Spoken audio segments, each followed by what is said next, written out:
एक घने जंगल के किनारे एक गांव था जहां फारूक नाम का किसान रहता था। फारूक ईमानदार और मेहनती था, मगर एक दिन उसे एक बड़ी परेशानी का सामना करना पड़ा। गांव के करीब बहने वाली नदी के किनारे बारिश की वजह से जमीन खिसकने लगी और गांव के खेत पानी में डूबने लगे। फारूक अकेला कुछ नहीं कर सकता था। तभी जंगल के जानवर जमा होने लगे। लोमड़ी, हिरन, बंदर, हाथी और परिंदे सब आए। लोमड़ी ने कहा, हम सब मिलकर खेत बचा सकते हैं, लेकिन सबको अपनी ताकत के मुताबिक काम करना होगा।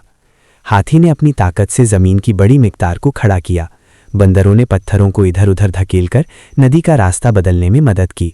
हिरन और खरगोश ने छोटे छोटे पौधे मजबूत करने का काम किया और परिंदे ऊपर से निगरानी करते और आगाह करते कि पानी कहाँ से आ रहा है। फारूक ने सबके लिए छोटे छोटे हथियार और रस्सियां लेकर काम को आसान बनाया। सब जानवर और इंसान मिलकर दिन भर मेहनत करते रहे। थोड़ी ही देर में खेत बच गया और नदी का पानी महफूज रास्ते पर आ गया। काम खत्म होने के बाद फारूक ने सब जानवरों का शुक्रिया अदा किया और कहा, आज मुझे सच में समझ आ गया कि इंसान अकेला कुछ भी नहीं कर सकता, मगर टीम वर्क और ताउन से नामुमकिन काम भी मुमकिन हो जाता है।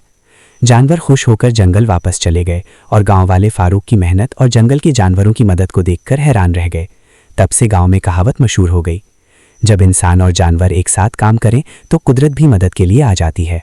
सबक: ताउन, इत्तेहाद और टीम वर्क हर मुश्किल मसले को हल कर सकते हैं, चाहे वो इंसानों का हो या जानवरों का।